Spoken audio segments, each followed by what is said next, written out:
advocating for cancer awareness, making plans with mushrooms, and forever being his kid's #1 fan. Luke Perry made a lasting impression on everyone he came into contact with. This is how his final year played out. In his 50s, Luke Perry appeared to be at the beginning of an interesting career resurgence, one which poignantly ended with his performance in Quentin Tarantino's acclaimed Los Angeles fantasy Once Upon a Time in Hollywood. Playing real-life Western star Wayne Maunder, the role was a well-earned triumph for the actor. Apparently, it was really good for the cast and crew, too. In an interview with Entertainment Weekly, Tarantino recalled how impressed he was with Luke's professionalism and skill as an equestrian. During one of his big horse scenes, Tarantino asked the actor if he needed a mark on the ground, but Perry didn't need any help. As the director recounted, he was like, "Quentin, you could take a dime and throw it in the dirt and I will land on that dime. The take you'll use is when everyone else gets it right."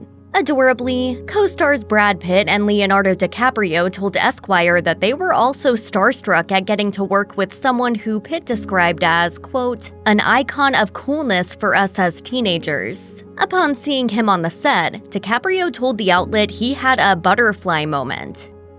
Luke Perry was a star who had long demonstrated that he could manifest the greatest and most memorable of performances in what could often be the smallest of roles. With standout guest appearances in shows as varied as Oz, Community, and The Simpsons. And what are you making, Sideshow Luke Perry?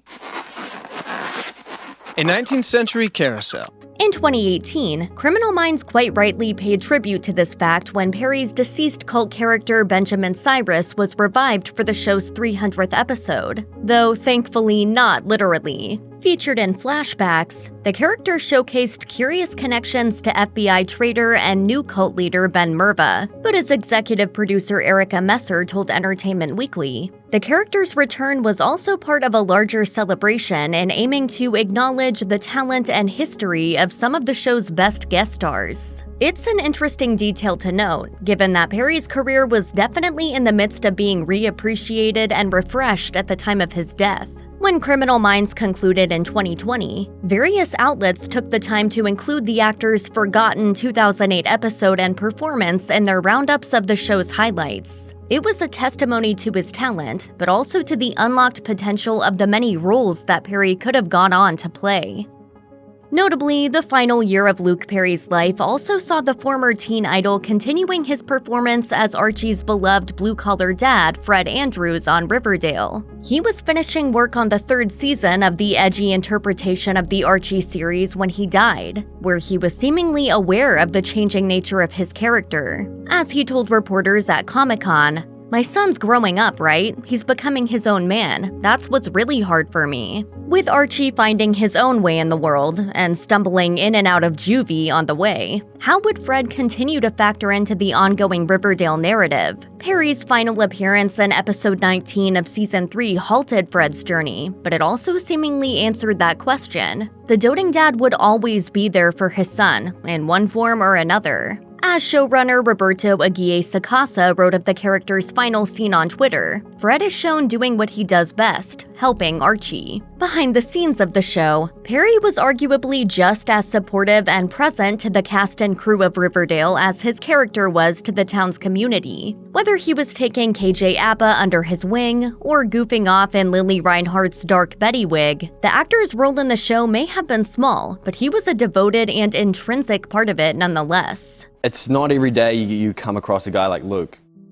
Luke Perry's Riverdale contract may have prevented him from joining the Beverly Hills 90210 reboot. At the end of 2018, a production source on the hit CW show told ET that the actor's Riverdale deal meant he wouldn't be able to be a 90210 series regular. By all accounts, however, Perry was definitely interested in being part of it. In a 2017 interview with the Daily Mail, Perry shared, "To get back together with all these guys, I would love it. I would get this hair up, we would get the spray out, and get it all going." Curiously, in February 2019, Tori Spelling confirmed to Access that a Beverly Hills 90210 reunion was definitely happening and that, despite his busy Riverdale schedule, Perry was involved. Yes. So Luke will do as many as he can do. Speaking to People, Spelling further claimed that her co-star was supportive of the show behind the scenes and even joined their first meeting on speakerphone. Tragically, the official announcement of the show's meta revival, wherein the cast played exaggerated versions of themselves, arrived on the same day that Perry experienced his first massive stroke.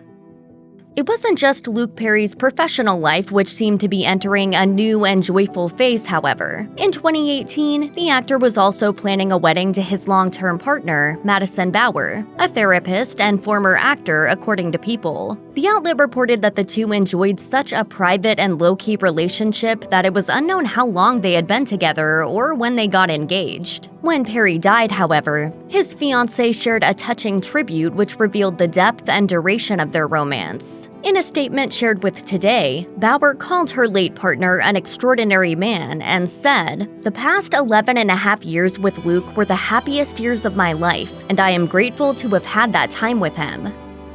In 2018, Luke Perry teamed up with Fight CRC, an advocacy group with an aim to educate and inform people about colorectal cancer. Speaking to Fox 11 Los Angeles, the star revealed that he became an advocate for raising awareness about the disease after his own health scare with it in 2015 following a screening test. And they found precancerous polyps, and had I waited until I was 50, very good chance I would have had full-blown cancer. While in conversation with Fox News, he reiterated that early detection was crucial in fighting the disease, and that he wanted to raise awareness of it to people of all ages. Understandably, the scare pushed Perry to make healthy adjustments to his lifestyle, including cutting down on red meat, which studies have linked to an increased colorectal cancer risk, and eating more fish, natural grains, and fiber.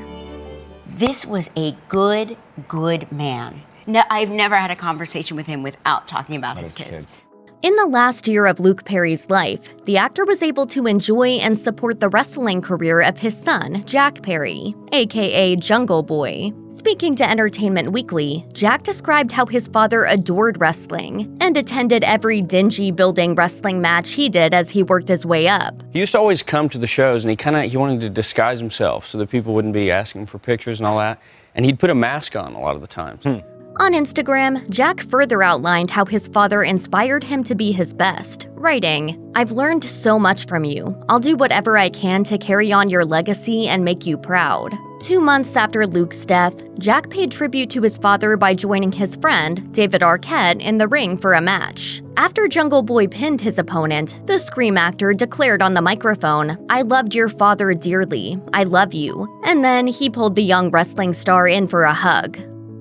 At the very least, Luke Perry had made clear plans for worst-case scenarios regarding the end of his life. Fellow Beverly Hills 90210 star Ian Ziering explained on the podcast Hustling with Vivica A. Fox that his friend had, quote, put all his ducks in a row in the event that he would pass. His advance directive was very clear. He did not want to be supported on life support. As reported by Forbes, Perry's execution of such legal documents would have ensured that his family could make the decision to enact his request. As the outlet suggested, it's hopeful but unknown whether the actor also had his documents in order for his estate. According to Radar, following his 2015 cancer scare, Perry reportedly had the foresight to organize his assets to ensure that his 2 children were to receive everything he had in the event of his death. This has never been verified, however, and as Forbes mused, there was a lingering question as to whether adjustments had been made to likewise financially protect his fiancée in the event of his death. Perry's estate was said to be worth $10 million at the time of his death, according to Celebrity Net Worth. One other arrangement that Luke Perry had organized for his death involved his burial request. Sidestepping any traditional resting place instructions, the actor instead requested that he be laid to rest in an eco-friendly mushroom burial suit. On Instagram, his daughter, Sophie Perry, explained that he had discovered the environmentally friendly option and was, quote, more excited by the idea than she'd ever seen him. She wrote, "He was buried in this suit, one of his final wishes. They are truly a beautiful thing for this beautiful planet. On Hustling with Vivica A. Fox, Ian Ziering affectionately recalled laughing at Luke's enthusiasm for the suit. The real-life Dylan McKay had seen it talked about during a TED Talk and even told Ziering that he wanted to invest in the biodegradable burial suit business. However, the Sharknado actor forgot about the conversation until the funeral. He explained, when his family brought him out of the hearse, he was in that suit. To Luke. To Luke.